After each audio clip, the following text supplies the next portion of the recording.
Saat ini, Jensen kembali berkata, namun, aku ada urusan penting dan aku membutuhkan bantuanmu kakek Iwon.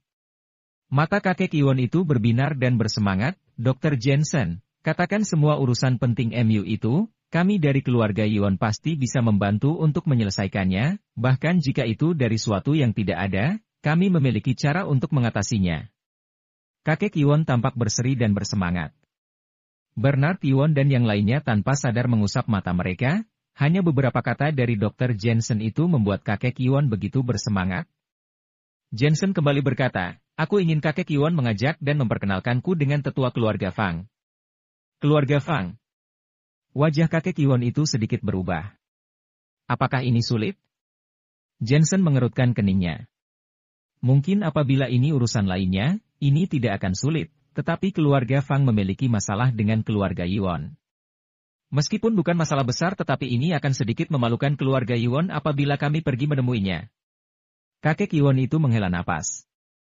4 keluarga elit golongan atas, kecuali keberadaan keluarga Gibson dan Wilbert yang merupakan keluarga penguasa, keluarga Fang dan Iwon berkedudukan sama, karena itu selalu ada perselisihan kecil. Oh begitu, jadi lupakan saja. Jensen tidak ingin merepotkan orang lain. Dia berencana untuk mencoba cara yang diberikan Zain Fang. Lalu sekarang, kakek Iwon itu mengubah topik pembicaraan dan berkata sambil tersenyum, hehe, meskipun sulit, bukan berarti tidak mungkin bisa dilakukan, begini saja, bagaimana jika aku sendiri yang mengantarmu ke sana besok pagi? Pupil Bernard Iwon melotot, hampir berpikir ini bukanlah kakek Iwon yang sebenarnya. Dikala itu, kakek Iwon dan kakek tua dari keluarga Fang bertengkar hebat, mereka tidak cocok satu sama lain. Kakek Iwon bahkan sampai berkata, bahkan jika dia mati kelaparan, mati kelelahan, dan terbunuh oleh sambaran petir, dia tidak akan pernah pergi keluarga Fang seumur hidupnya. Tapi sekarang, membalikan dunia. Kalau begitu terima kasih, kakek Iwon. Jensen merasa lega, hanya dengan pergi ke keluarga Fang, dia akan memiliki kesempatan untuk mendapatkan teratai salju. Setelah percakapan beberapa saat itu, Jensen pun pergi. Cindy, antarkan Dr. Jensen. Kakek Iwon itu tersenyum penuh arti, menemani Jensen keluar dari pintu ruang tamu. Jensen, ikuti aku. Cindy Iwon pergi bersama Jensen. Begitu Jensen pergi, aula dalam ruang tamu itu bagaikan air mendidih. Ayah, mengapa kamu begitu sopan kepada Dr. Jensen? Tanya Bernard Iwon penasaran. Benar, Jensen menyelamatkan nyawa Riana Iwon, tapi kakek Iwon tidak perlu juga bersikap begitu sopan bukan? Semua tangis dan tawa seperti bergantung pada Jensen. Kalian tidak mengerti. Kakek Iwon itu memandang keluar aula dengan samar. Dr. Jensen pria yang aneh, dia memiliki keterampilan medis yang sangat baik, teknik Xuan dan keterampilan seni bela diri, bisa bersahabat dengannya, keluarga Iwon akan bisa hidup lebih lama. Dan lagi, di belakangnya sangat luar biasa. Apa? Wajah semua orang berubah drastis. Mereka tiba-tiba berpikir jika sejak awal, kakek Iwon itu telah membantu Jensen secara diam-diam, jadi apakah karena ini? Aku tahu apa yang ada di belakangnya, dan yang lain bahkan maju untuk melindunginya, tapi sampai sejauh mana, aku tidak tahu, tapi aku yakin dia bukan orang yang bisa kita ganggu. Kakek Iwon itu berkata dengan samar, itulah mengapa sebelumnya, ketika kalian ingin membunuhnya, meskipun itu di saat kritis sekalipun, aku masih tidak akan membiarkanmu melakukannya.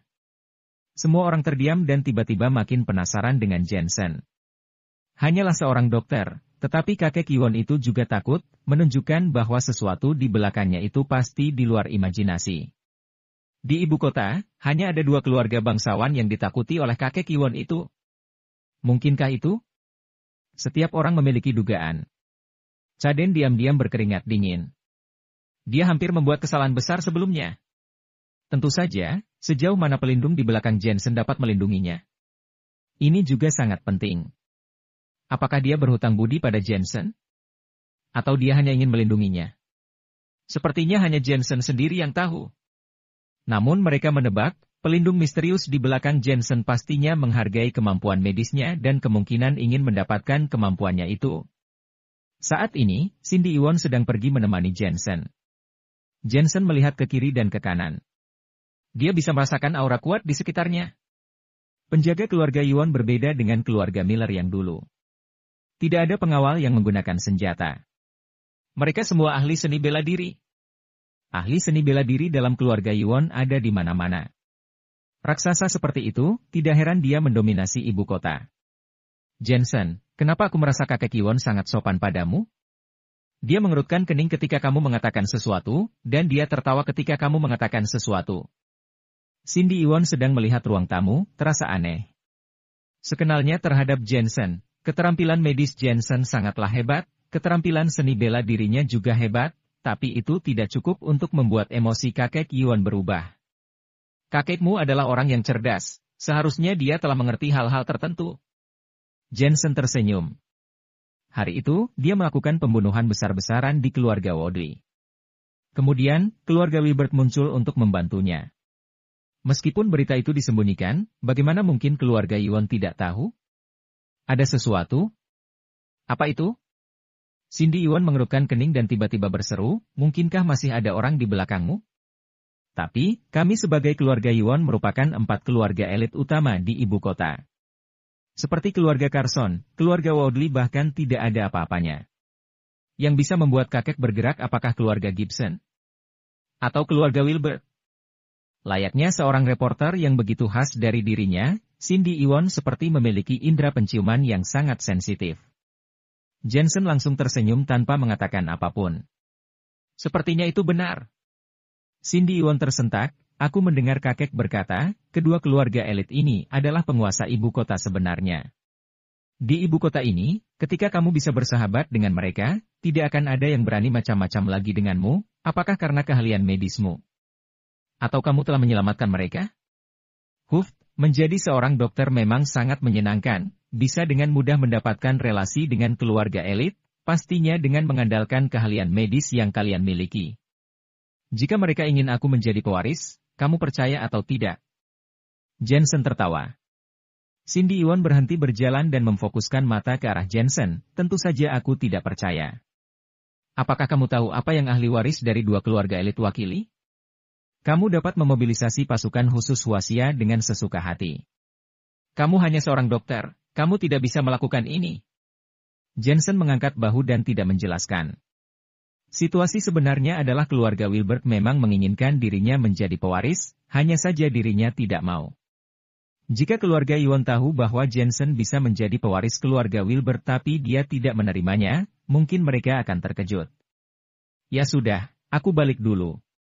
Kalau ada waktu kita bisa makan bersama. Saat tiba di gerbang halaman keluarga Yuan, Jensen menggendong seseorang di punggungnya setelah itu pergi meninggalkan Cindy Yuan. Tidak lama berjalan, di gang yang sepi Jensen menurunkan orang itu dari atas punggungnya, ini mayat Desmond Miles. Lalu dia menggunakan jarum perak untuk merangsang titik vital Desmond Miles. Aku tidak mati? Desmond Miles perlahan membuka matanya, sepertinya tidak percaya. Kamu tidak membunuhku? Setelah melihat Jensen, Desmond Miles tidak mempercaya ini semua. Kenapa aku harus membunuhmu? Jensen tersenyum dan berkata, kamu bisa diajak bekerja sama. Bagi mereka yang bisa diajak bekerja sama, aku juga akan memberi mereka kehidupan sekali lagi. Kenapa? Kenapa? Aku membunuh Harry dan hampir menyebabkan kamu bertarung dengan keluarga Yuan. Desmond Miles tidak bisa memahaminya, di sisi lain dia merasa ini sangat menakutkan. Semua orang dari keluarga Yuan jelas ingin membunuhnya, Jensen dapat menyelamatkan dirinya dari tangan keluarga Yuan. Bagaimana dia melakukan ini? Lagi pula, tidak mungkin bersembunyi dari keluarga Yuan. Adakah Harry sudah mati atau masih hidup tidak ada urusannya denganku. Aku bahkan berterima kasih karena kamu telah membunuhnya. Jensen berkata dengan samar, tentu saja, yang terpenting adalah kamu telah membantuku. Desmond Miles menggelengkan kepalanya. Sebenarnya, kamu bisa membunuhku di Villa Bukit Hijau. Aku berhutang nyawa padamu. Apalagi kamu sudah menyelesaikan ujianku. Aku pikir kamu adalah seorang pria temperamen dan gigih dalam cinta, kamu dan aku sama, mungkin karena bersimpati, aku baru akan membantumu.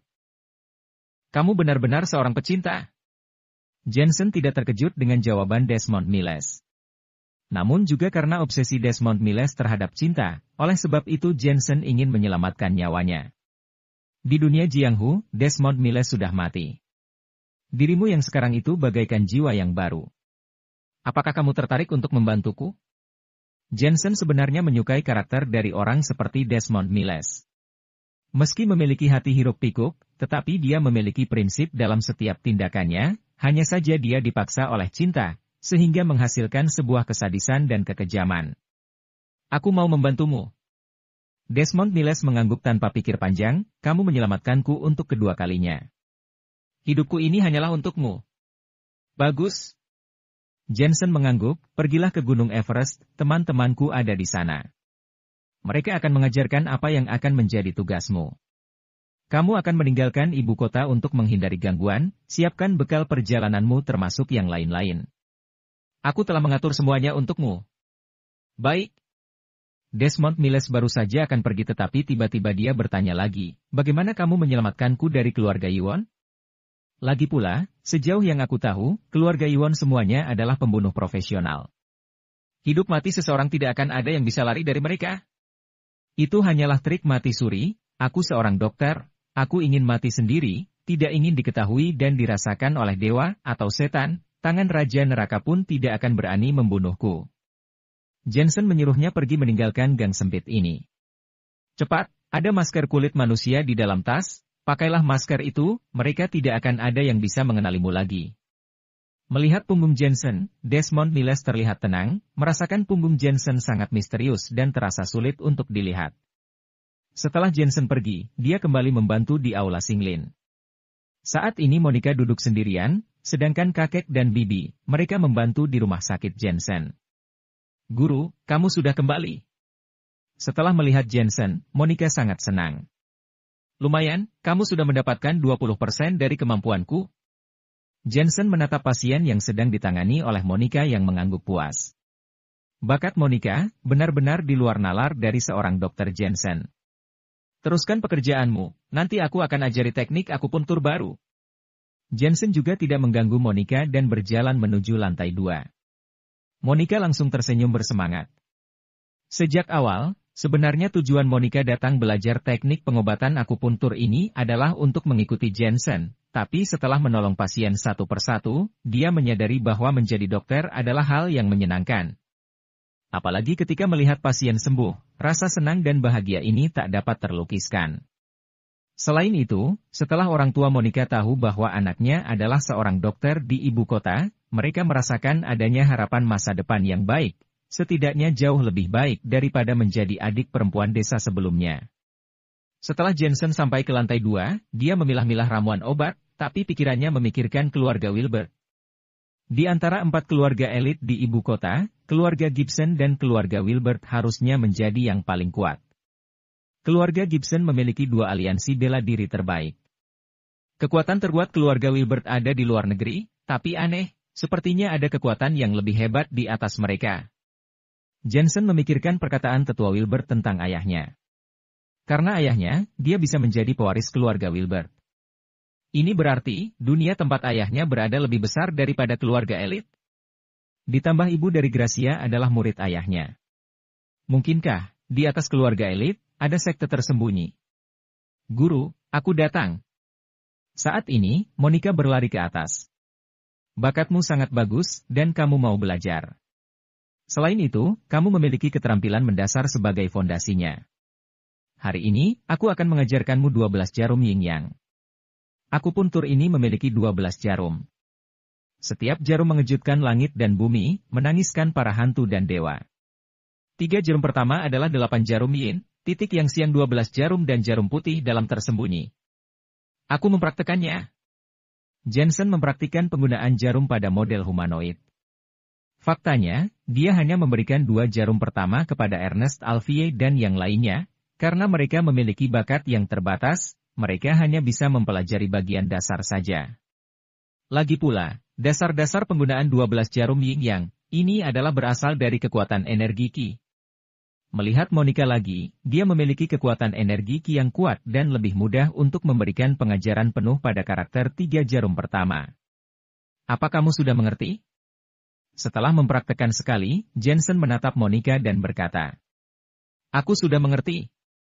Yang membuat Jensen terkejut adalah Monica justru mengangguk kemudian mengeluarkan jarum perak untuk mencoba pada model humanoidnya. Jensen melihatnya dengan serius dan mengangguk puas. Meskipun hasil jarum akupuntur Monica tidak sempurna tetapi itu sudah hampir mendekati sempurna. Jika orang awam melihatnya, jarumnya pasti tidak akan lebih buruk dari hasil milik Jensen itu sendiri. Sepertinya dalam waktu tidak sampai 1 bulan, ketiga jarum ini tidak akan bisa mengalahkan MU. Tapi akupuntur dapat dikatakan sempurna apabila kamu terus melatihnya. Sekarang kamu sudah bisa, tetapi bukan berarti kamu akan selalu bisa. Kamu harus membentuk memori otot, memori saraf, dan reaksi alam bawah sadar. Jika kamu ingin mencapai 3 poin ini, tidak ada jalan pintas lain. Satu-satunya cara adalah dengan tetap konsisten melakukan percobaan-percobaan agar terbiasa dengan jarum akupuntur ini, ujar Jensen menasihati. Aku mengerti. Monica ialah seorang gadis yang tidak kekurangan kesabaran, terus-menerus mencoba menggunakan jarum pada model humanoid itu. Jensen juga tidak mengganggunya, dia kembali ke rumah komunitas untuk beristirahat. Keesokan paginya, kakek Iwan menelepon dan meminta Jensen untuk menemuinya. Setelah Jensen tiba, sebuah Rolls-Royce berhenti di sana. Kakek Iwan secara pribadi mengajak Jensen untuk masuk ke dalam mobil. Setelah masuk ke dalam mobil, Jensen mendapati ada hadiah kantung besar di dalam mobil. Tetua Fang adalah orang yang paling pelit. Jika kamu pergi mengunjunginya, kamu akan terus ditanya jika kamu tidak membawa hadiah. Ini untuk menutup mulutnya.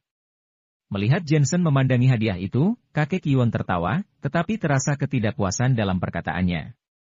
Jensen menggelengkan kepalanya. Dia bisa melihat keluarga Yuan dan keluarga Fang tidak berada di jalan yang benar, tetapi mereka tetap bukanlah lawan. Tunggu. Setelah terbuka beberapa saat, tiba-tiba Jensen melihat ke arah toko 4S di pinggir jalan. Ini adalah toko 4S Mercedes-Benz kelas S, toko itu sangat besar. Saat ini, ada banyak orang berkumpul di dalam, dan mereka menunjuk-nunjuk kedua wanita itu. Terutama kedua orang ini, mereka adalah Renata dan Maya. Dilihat dari penampilan mereka, diperkirakan mereka di sini untuk membeli mobil. Padahal, saat keluarga Miller masih makmur, mobil bertumpuk di garasi, tapi kemudian bangkrut dan semua mobil mewah itu digadaikan. Namun sekarang keluarga Miller berangsur pulih dan mobil mereka pun juga sudah tidak cukup, jadi mereka datang untuk membeli mobil. Ini adalah Mercedes-Benz S-Class AMG, impor. Jika kamu tidak mampu membelinya, jangan mencobanya. Sekarang lihat. Ini tergores, apa kalian mampu menggantinya? Seorang pelayan 4S menunjuk keduanya dan memarahi. Lagi pula kami tidak merusakkannya, kalau begitu, berapa harga mobil ini? Maya dengan marah membalas. Sebelumnya, mereka melihat-lihat mobil ini, lalu para pelayan menuduh mereka dengan mengatakan bahwa goresan pada ket mobil ini adalah ulahnya. Mereka sangat marah. Berapa harganya? Mobil ini bernilai lebih dari 1 juta, dan dengan spesifikasi tertinggi harga teratas bisa lebih dari 1,5 juta. Apa kamu mampu membelinya? Pelayan itu seorang wanita, dia memarahinya dengan tangan di atas pinggangnya. Sebenarnya, di pagi hari itu dia tidak berniat menggores mobil ini semua berawal di waktu mobil baru ini tiba di toko, dia ingin mengambil foto untuk membagikannya di momen, tetapi kuncinya tidak sengaja menggores ket mobil tersebut. Agar tidak mengganti kompensasi dengan uangnya, mereka berdua menghampiri Maya. Pakaian Maya terlihat biasa saja, mereka terlihat seperti kelas menengah biasa. Mereka seperti belum pernah melihat dunia dan mudah difitnah. Tidak mampu membelinya? Kamu terlalu meremehkan orang lain. Maya menghela napas panjang. Wajah Renata menjadi dingin juga. Maya, jangan bicara omong kosong dengannya. Panggil polisi. Lagi pula, toko ini pasti memiliki CCTV. Setelah mendengar alarm, mata pelayan sedikit berubah dan dia buru-buru berteriak, "Menier, mereka ingin membuat masalah dan tidak ingin mengganti rugi." Dari kejauhan, Menier datang dengan beberapa pria berjas, sementara pelayan sedikit mengedipkan mata pada Menier. Mereka tampak seolah hanya berhubungan dalam menjalankan pekerjaan, tetapi mereka sebenarnya berselingkuh secara diam-diam. Sekarang pelayan meminta bantuan pada manajer, dan manajer pasti akan membantu. Menier itu memandang Maya dari atas ke bawah dan mulai menerka-nerka, harusnya mereka berasal dari kalangan sangat biasa. Dia berkata dengan dingin, "Kalian menggores ket mobil. Menurut hukum, kamu harus ganti rugi. Ini bukan masalah kompensasi atau tidak, tapi masalah kita yang dirugikan. Maya mendengus dingin, kompensasi goresan cat mobil paling tinggi hanya beberapa ratus ribu. Tak mungkin kita tidak bisa membayarnya. Tapi kenapa kita harus membayarnya? Masih saja bicara tidak masuk akal? Ya sudah, hari ini tidak perlu ganti rugi, tapi jangan berpikir kalian bisa meninggalkan tempat ini. Manajer itu berteriak dengan dingin, panggil Tuan Gani dan mereka untukku. Tuan Gani adalah bos toko 4S ini, dia memiliki latar belakang yang begitu hebat. Faktanya, latar belakang toko 4S ini tidak bisa diremehkan. Apabila toko ini tidak memiliki latar belakang yang begitu kuat, mereka tidak akan berani menggertak pelanggannya. Semua bisa melihat, mereka menggores cat mobil, kami berbicara dengan sopan, tetapi mereka malah berbicara dengan tidak masuk akal, malah mereka tidak mau menggantinya. Apa begini cara untuk menjadi manusia? Menir melihat orang-orang di sekitarnya dan mencoba mengambil kebenarannya terlebih dahulu. Orang macam apa itu? Jelas, sudah menggores cat mobil orang lain masih saja mencari alasan. Kira-kira istri siapa ini ya? Sudah jangan lebay. Kita tidak bisa memanjakan mereka. Kalian harus membayar ganti rugi. Semua orang di sekitar yang sedang melihat di tempat kejadian juga merasa Maya terlalu biadab. Kalian tidak masuk akal. Maya dan Renata sama-sama sesak napas. Kira-kira kapan mereka akan mulai mengamuk? Penjahat di toko ini yang lebih dulu memancing mereka, Maya dan Renata pun sampai tak habis pikir. Saat itu, dada mereka dipenuhi amarah, belum lagi betapa tidak nyaman dengan situasi ini. Pelayan melihat semua orang menatap Maya dan Renata. Diam-diam dia pergi untuk menghapus video di CCTV itu. Jika bukan karena diingatkan perkataan Maya tadi, dia pasti lupa. Selama video di CCTV dihapus, polisi datang pun juga tidak bisa melakukan apa-apa. Pak Benny, siapa yang membuat masalah? Sekarang, beberapa pria berjas besar dan kekar masuk. Tuan Gani, mereka menggores cat mobil. Aku meminta mereka untuk membayar ganti rugi tetapi mereka malah sombong dan menolak untuk membayar. Menir menunjuk ke arah Maya dan temannya. Lelaki itu segera berjalan menuju Maya dan teman lainnya. Pria yang memimpin itu sambil memegang rokok dengan raut wajah garang. Mau main keras? Maya dan Renata sama-sama ketakutan. Renata segera berbisik, kami bukan bersikap sombong. Kami bersikap masuk akal. Kita harus memanggil polisi, dan Menir MU tidak mau memanggil polisi, dia hanya ingin kami membayar ganti rugi. Pelak. Pria itu menampar Renata, matanya seperti penuh dengan bintang. Aku majakmu bicara. Sialan, kalian menggores cat mobil dan kalian harus membayar ganti rugi, kamu masih punya alasan. Apakah kamu ingin mati? Nada suaranya galak, mata Renata lembab karena dimarahi. Biar ku beritahu, uang ini, kamu harus membayarnya. Setelah kamu bayar, kamu harus meminta maaf di depan umum. Minta maaf? Kami tidak melakukan kesalahan, untuk apa meminta maaf? Renata sesak napas. Pelak. Tamparan berikutnya mendarat di wajahnya. Aku memintamu untuk meminta maaf. Omong kosong apa yang kamu bicarakan denganku? Pria itu berteriak marah. Renata menggertakkan gigi dan matanya lembab. Orang-orang ini sombong dan memelintir yang benar dan yang salah. Hal yang paling menjijikkan adalah mereka jelas sangat angkuh dan sombong, semua orang di sekitar juga memarahi mereka. Memang, orang-orang di sekitar sangat senang dan merasa memang sudah selayaknya Renata harus ditampar.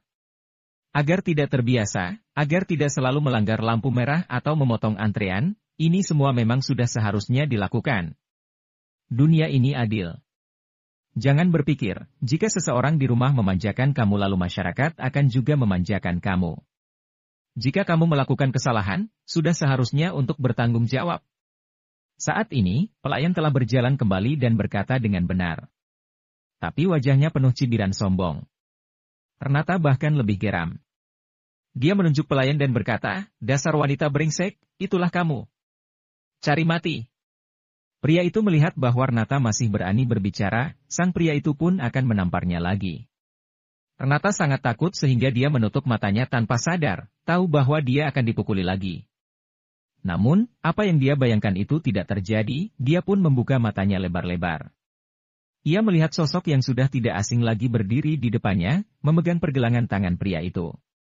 Jensen, Jensen. Setelah melihat orang itu dengan jelas, Renata tercengang. Pupil mata Maya juga melebar. Setelah itu, tanpa sadar air mata kedua orang itu mengalir keluar. Derita mereka sebelumnya sekarang sudah berakhir. Terutama Renata, dia tidak hanya terharu, tetapi juga penuh rasa bersalah.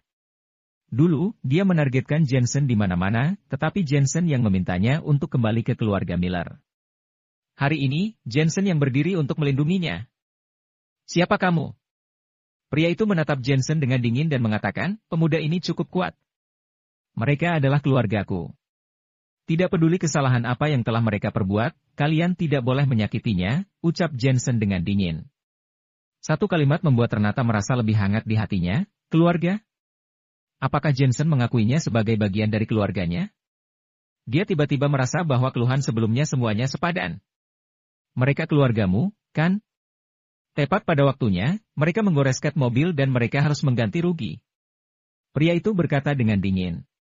Ganti rugi ya ganti rugi, kenapa kamu malah memukulnya? Apakah mereka mengatakan mereka tidak akan ganti rugi, lanjut Jensen. Pria itu tercengang dan mencibir, jika aku tidak pukul mereka, mana mungkin mereka mau ganti rugi, kalau memang perlu dipukul ya harus dipukul. Jadi, kalau aku mau ganti rugi artinya aku bisa memukulmu. Jensen kembali berkata, dengan kata lain, jika aku menghancurkan mobil ini, aku hanya perlu membayarnya. Tentu saja, jika kamu mampu membelinya, kamu bisa menghancurkannya. Pria itu mengisap rokoknya dan mengangguk seolah mengejek. Namun, sebelum kamu menghancurkan mobil ini, sebaiknya kamu cari tahu siapa itu Gani dan siapa pemilik toko 4S ini. Setelah jeda, dia menambahkan, anak muda, bahkan jika aku menghancurkannya untukmu, kamu tidak punya nyali untuk melakukannya. Kalimat terakhir jatuh, orang-orang di sampingnya semua maju selangkah, memaksakan. Jensen menggelengkan kepalanya dan mengeluarkan ponselnya untuk menelepon. Ketika pria itu melihat ini, dia hampir tertawa. Dia menggelengkan kepalanya dan berkata, anak muda, jangan berpura-pura di depanku. Siapa yang kamu telepon? Kamu ingin menakutiku, aku Gani. Ketika aku sudah keluar bermain-main, kamu masih mengenakan terbuka. Aku meminta seseorang untuk membantuku menghancurkannya. Aku tidak tertarik dengan pekerjaan berat seperti ini. Ucap Jensen samar setelah melakukan beberapa panggilan beruntun. Pura-pura, kamu terus berpura-pura. Pria itu tidak percaya, jadi dia meminta seseorang untuk membawa kursi dan berkata dengan santai, aku Gani, akan bermain-main denganmu hari ini. Aku akan melihatmu menghancurkan mobil ini. Jika kamu tidak berani menghancurkan mobil ini, aku akan mematahkan kedua kakimu. Datang dan hancurkan. Dia menunjuk mobil Mercedes-Benz yang berjalan di belakang Maya dan yang lainnya. Mengintimidasi dia? Pemuda itu tidak memandang dirinya sendiri. Orang-orang di sekitar juga menggelengkan kepala dengan jijik, berpura-pura galak. Bukankah ini penghinaan untuk diri sendiri? Sekarang, mungkin kaki-kakinya lemah karena takut, dia akan sulit untuk menaiki harimau. Setelah 5 menit berlalu, tiba-tiba, beberapa mobil mewah berhenti di gerbang toko 4S, kemudian pria tegak besar berbaju hitam berjalan turun. Ada banyak sekali orang, pada awalnya itu puluhan, dengan bertahap menjadi ratusan. Beruntung toko 4S ini cukup besar untuk bisa menampung begitu banyak orang, jika tidak pasti sudah tidak akan cukup lagi. Ini. Orang-orang yang menonton drama sebelumnya pun membeku. Pria itu duduk di kursi dan merokok, tetapi dia juga tertegun. Tiba-tiba, dia menatap pria tua yang berjalan paling cepat dan berseru, Hilton, Tuan Hilton. Tuan Hilton adalah 4 Vajra Agung, salah satu nama besar di negara ini. Saat ini, sejumlah besar mobil mewah telah tiba. Seorang pria kekar datang dengan cepat membawa tongkat besi. Ini, Tuan Din. Dia juga salah satu dari Vajra Agung. Mengapa kedua tuan ini tiba-tiba memiliki waktu luang untuk datang ke sini? Namun kejutan itu belum berakhir. Seorang pria tak dikenal juga datang berlari dari seberang jalan dengan membawa banyak orang. Mobil-mobil di jalan terlalu takut untuk melanjutkan perjalanannya. Jalanan pun macet, disebabkan terlalu banyak orang.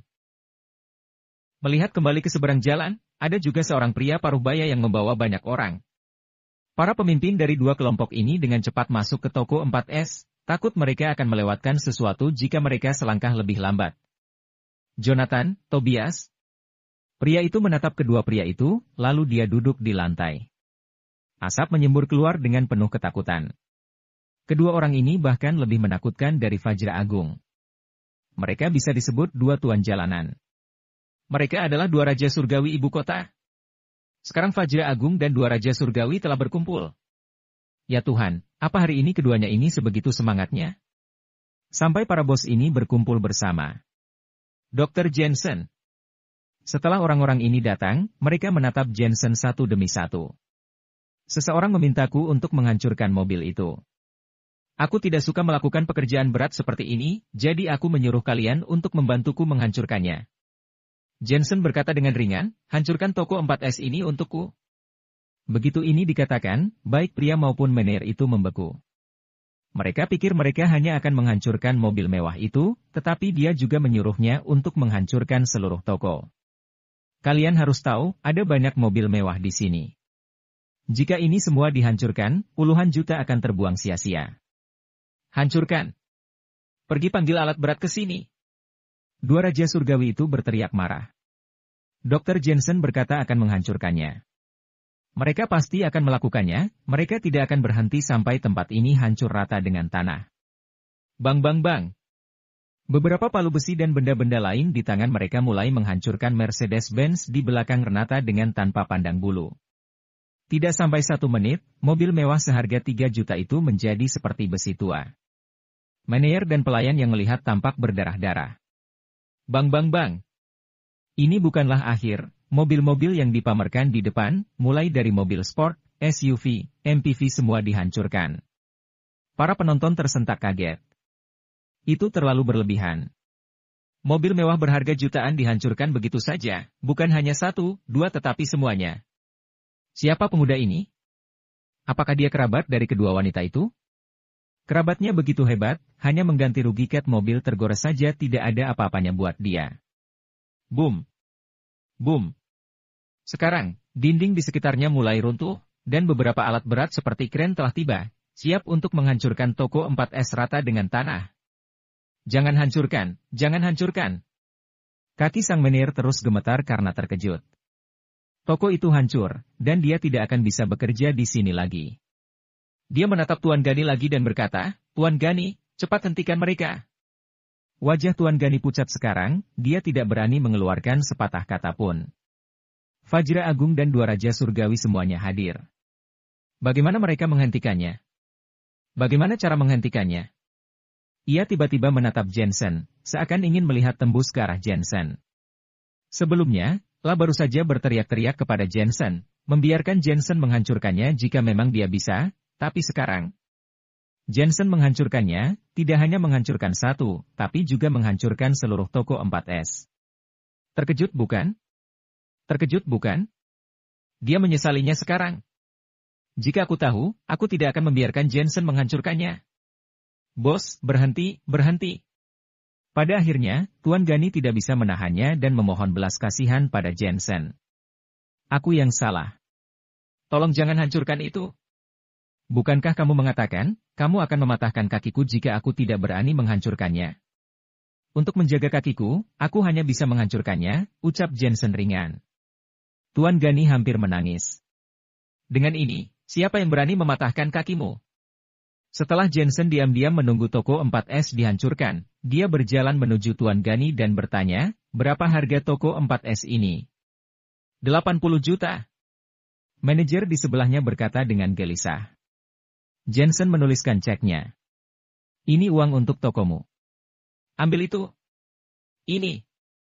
Manajer itu tercengang. Orang-orang di sekitarnya juga tersentak, menguasainya kemudian menghancurkan toko 4S, dan dengan gampang membayar sebesar 80 juta. Bagi banyak orang, 80 juta adalah uang yang tidak pernah bisa mereka dapatkan bahkan jika mereka bisa hidup 3 generasi sekalipun. Orang ini membuangnya tanpa ragu? Tentunya dia adalah orang super kaya. Kalian sudah mendapatkan uangnya, jadi sesuai perjanjian sebelumnya, aku juga bisa menampar wajah kalian. Setelah Jensen memberikan uangnya, dia menatap Tuan Gani dengan remeh. Tuan, tadi hanyalah salah paham. Kamu punya banyak uang jadi tolong maafkan aku. Tolong, aku minta maaf padamu. Tuan Gani hampir berlutut. Untuk apa aku menginginkan permintaan maaf MU? Aku hanya ingin meninju wajahmu. Jensen dengan santai berkata, menggunakan 80 juta untuk memukul wajahmu, aku pikir itu seharusnya terasa cukup baik. Kerumunan tersentak lagi, menghancurkan toko dan mengganti rugi. Ternyata itu semua juga untuk memukul wajah pria itu? Wajah apa yang begitu mahal, nilainya 80 juta? Tuan, aku benar-benar tahu aku salah. Tolong, maafkan aku. Tuan Gani tidak berpikir itu sesederhana memukul wajahnya. Bagaimanapun, dia telah mengirim Vajra Agung dan 2 Raja Surgawi. Renata, cepat hajar wajahnya. Juga, semua orang yang terlibat dengan masalah ini. Jensen berbalik menatap Renata lagi. Saat ini, Renata sebenarnya tercengang. Dia tidak menyangka, Jensen dengan marah telah menghabiskan 80 juta yuan hanya untuk menghancurkannya, ini seperti memberi mereka napas lega. Jensen, tidak perlu. Renata juga takut hal-hal akan berjalan terlalu jauh, ini bisa menyebabkan masalah yang tidak perlu. Tidak ada yang tidak perlu, kamu adalah keluargaku. Siapapun tidak boleh ada yang mengganggu keluargaku. Cepat hajar dia. Jika terjadi sesuatu, aku akan melindungi MU, ucap Jensen samar. Seluruh tubuh Renata dan Maya bergetar, mata mereka lembab. Kalimat tidak ada yang bisa mengganggu anggota keluargaku itu membuat mereka menjadi ekstrim. Ini terlalu berlebihan. Orang-orang di sekitarnya terkejut dan iri saat melihat apa yang sedang terjadi. Betapa menyenangkannya jika pemuda ini adalah keluarga mereka. Pelak. Renata tidak lagi ragu-ragu dan tamparan mendarat di wajah Tuan Gani. Tuan Gani tidak berani menghindar, dia mengangkat kepalanya untuk mempermudah Renata memukulnya. Bukankah kamu sangat kejam sebelumnya? Kenapa kamu tidak berani melawan sekarang? Renata menamparnya lagi. Nenek, benar aku salah. Seharusnya aku tidak sekejam itu depanmu. Kata-kata Tuan Gani benar-benar datang dari hati yang paling dalam. Jika dia tahu, kerabat wanita ini sangat galak, bahkan jika dia dibunuh tetap tidak akan ikut campur dalam masalah ini. Kamu hanya tahu kalau kamu salah sekarang? Kamu memfitnah kami sebelumnya dan tidak memberi kami kesempatan untuk menjelaskan. Di mana kamu saat itu? Renata dan Maya sebenarnya menahan amarah mereka. Pelak, pelak. Kedua wanita itu menarik tangan mereka ke kiri dan ke kanan, menampar Tuan Gani dengan keras. Melihat ekspresi Tuan Gani, semua orang merasakan sakit di wajah Tuan Gani. Kalau tanganmu sakit, gunakan sepatumu. Sekarang, Jensen tiba-tiba berkata dingin. Pupil mata Tuan Gani melotot.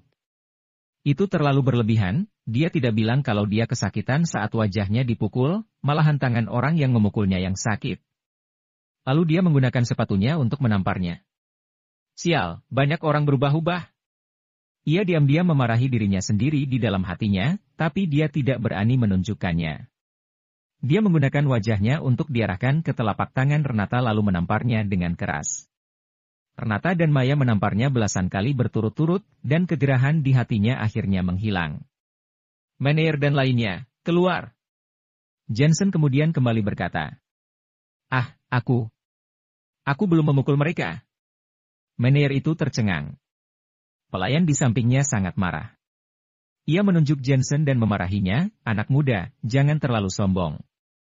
Kamu tahu siapa pemilik toko 45 ini? Sudah hancur. Wajah Tuan Gani dan Meneer berubah drastis. Mereka ingin menghajar pelayan itu sampai mati. Awalnya, masalah ini hampir selesai, tetapi mulut pelayan murahan itu membuatnya menjadi takut dengan apa yang akan terjadi setelah ini. Benar saja, Jensen memicingkan mata. Aku benar-benar tidak tahu siapa pemilik toko ini. HMPH, katakanlah, ini menakutimu sampai mati. Pelayan itu meletakkan tangan ke pinggangnya, tidak takut sama sekali dengan Jensen. Ini dimiliki oleh keluarga elit, keluarga Bermot. Kamu tahu keluarga elit? Itu adalah kasta yang tidak pernah mampu kamu pijaki. Keluarga elit? Semua orang di sekitar terkejut. Bagi mereka, keluarga elit ialah layaknya kaisar. Siapapun tidak ada yang berani mengganggunya. Meskipun pemuda ini memiliki keahlian yang hebat seperti bisa memanggil orang sebegitu besar, tetapi jika keluarga elit ini menelepon pemerintah, setiap saat mereka bisa mengirim polisi khusus untuk menangkap semua orang-orang ini. Apa kamu takut? Ketika pelayan melihat situasi sekitar tampak begitu sepi, dia pun menjadi makin sombong. Dia berani melawan keluarga elit? Kamu yang diam.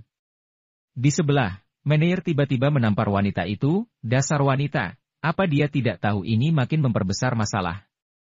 Dia tiba-tiba teringat, jika bukan karena wanita ini, bagaimana bisa mereka menakuti mereka? Takut? Ada masalah telepon saja mereka, suruh mereka kemari. Sekarang, Jensen juga tertawa tipis. Oke, akan ku telepon. Pelayan melepaskan diri dari tangan Meneer dan kemudian benar-benar menelepon. Meneer dan Tuan Gani tampak cemas. Mereka bukan gangster biasa. Mereka adalah Fajra Agung dan dua Raja Surgawi. Bahkan keluarga elit pun tidak akan berani seenaknya macam-macam dengan mereka. Kamu memanggil orang kemari, akan ada konsekuensinya. Begitu pelayan menyelesaikan panggilan, Meneer menamparnya lagi dan menoleh ke Renata dan yang lainnya. Dia yang memulai ini. Bahkan, kita sama sekali tidak mengerti. Jika kamu ingin memukulnya, pukul saja dia. Benny, apa maksudmu? Pelayan itu langsung marah. Kamu yang diam. Meneer menampar wajah bengkak pelayan itu, lanjutkan, pukul wajahnya. Renata dan Maya langsung menatap Jensen. Jensen mengangguk. Meneer dan Tuan Gani ini sama sekali tidak bodoh, tapi pelayan itu bodoh. Kemungkinan pelayan itu menjebak Renata dan yang lainnya, kemudian dialah yang membuat Meneer dan Tuan Gani membantu mereka. Namun, Jensen tidak sempat mencari tahu apa yang sedang terjadi. Dia langsung memberinya pelajaran. Renata dan Maya mencengkeram sepatu hak tingginya lalu memukulnya ke arah pelayan. Kamu berani memukulku? Pelayan itu juga berwatak keras, bukan hanya tidak takut, tetapi juga mau melawan. Untungnya, Meneer dan Tuan Gani menghalanginya. Bukan main-main, saat mereka membalasnya, mereka akan mati lebih cepat. Pelak! Sepatu hak tinggi Renata dan Maya menampar keras ke wajah pelayan itu. Ah, membunuh orang, semua orang bisa melihat mereka membunuh orang. Panggil polisi. Tidak ada keadilan, memukuli orang lain di siang hari. Pelayan menangis histeris, seolah-olah dia telah dipermalukan. Renata dan keduanya langsung ketakutan dan tidak bergerak untuk sementara waktu. Namun, Jensen berjalan maju dan mendaratkan tamparan di wajahnya, menyebabkan giginya terbang keluar. Sebelumnya, kenapa kamu tidak menelepon polisi saat kamu menjebak seseorang? Jensen paling membenci orang yang sulit diatur dan senang mempermainkan orang lain seperti ini. Setelah mengatakan itu, dia menamparnya lagi. Bahkan jika kamu menelepon polisi sekarang, aku juga akan terus bermain denganmu. Jangan berpikir, setelah kamu hapus video CCTV itu, aku sudah tidak dapat menemukan bukti. Sepatah kata itu membuat pelayan ketakutan, lalu dia tidak berani mengatakan apa-apa. Padahal, kalaupun bisa ingin melapor ke polisi, dia pun juga akan terkena dampaknya. Lagi pula, dia memfitnah orang lebih dulu dan mereka jugalah yang memukuli orang lebih dulu. Ada apa ini? Saat itu, banyak orang datang, yang berjalan paling depan adalah seorang pria paruhbaya.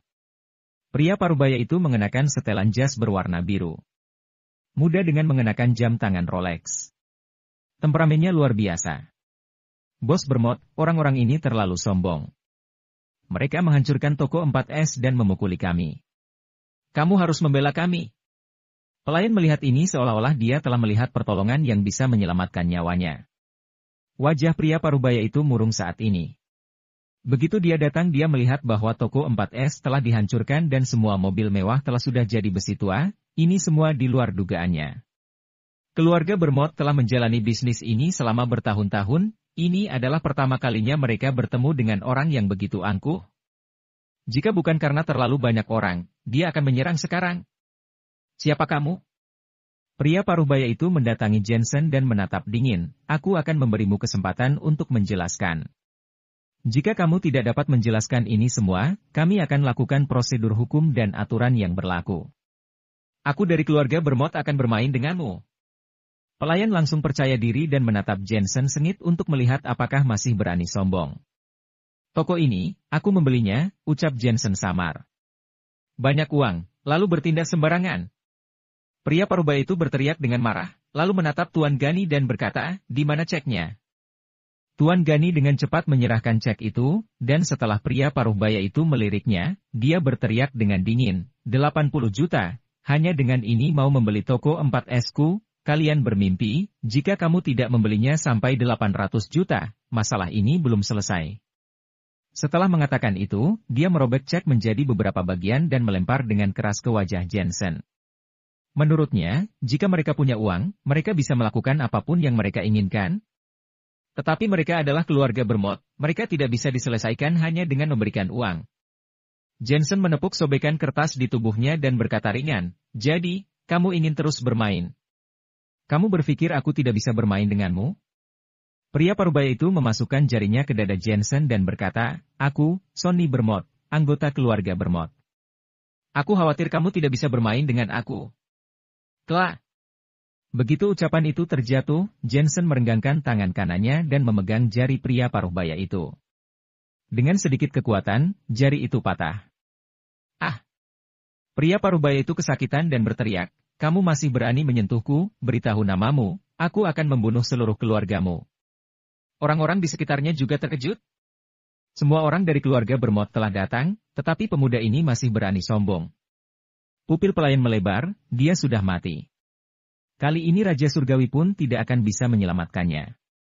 "Katakan, ada apa? Katakan." Pria parubaya itu tidak bisa melepaskan diri dari tangan Jensen dan hanya bisa terus berteriak.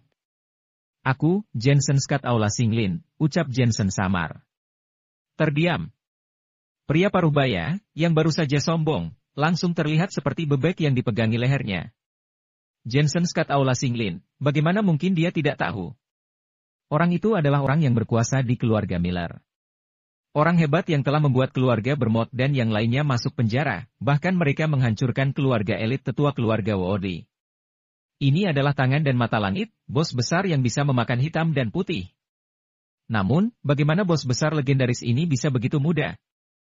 Kenapa kamu tiba-tiba berhenti bicara? Jensen melihat pria parubaya itu terdiam, dan dia menggelengkan kepalanya. "Bos Bermot, apa itu Aula Singlin? Aku pikir dia adalah penipu, jangan takut padanya, bunuh dia." Pelayan belum mengetahui situasinya dan berteriak dengan penuh semangat. Dia sudah tidak sabar untuk melihat pemuda ini dibunuh oleh keluarga Bermot. "Huf!" Begitu kata-katanya jatuh, pria parubaya itu berlutut dan bersujud terus-menerus. "Jensen, Dr. Jensen, aku salah." Semua orang pun diam. Sebelumnya, orang-orang dari keluarga Bermot berbicara seperti guntur, kepercayaan diri mereka sangat tinggi. Cek 80 juta, dirobek ketika disuruh untuk merobek. Namun, 1 menit terlambat, maka cepat berlutut memohon belas kasihan. "Jensen? Dr. Jensen?" Pelayan itu juga tercengang. Setahu dia, keluarga Bermot adalah keluarga elit yang dicap bagaikan kaisar. Dokter macam apa yang bisa membuat keluarga elit takut? "Dr. Jensen, tidak perlu membayar toko ini, 80 juta juga tidak perlu." Teriak pria parubaya itu lagi. "Dalam melakukan sesuatu, aku juga memikirkan konsekuensinya. Aku menghancurkan toko ini dan harus memberi kamu ganti rugi 80 juta, ucap Jensen samar. "Ini juga tidak apa-apa. Aku pikir ini hanya kesalahpahaman." Pria parubaya itu berkata sambil tersenyum. Jensen kembali berkata, "Tapi masalah melemparkan uang ke wajahku dan tanganmu yang menudingku tadi belum selesai. Begini saja. Mulai sekarang, keluarga Bermot tidak perlu lagi menjadi keluarga elit. Seperti apa yang Dr. Jensen katakan, aku akan pergi dan menyelesaikannya sekarang." Di kejauhan, seorang pria segera mengangguk kemudian menelepon. Pria parubaya itu sangat ketakutan hingga wajahnya menjadi pucat pasi. Lagi pula, ini juga bukan hanya masalah toko 45 belaka. Keluarga Bermot juga tidak bisa membelanjakan sepeser pun uang 80 juta kompensasi dari Jensen, mereka sudah bangkrut.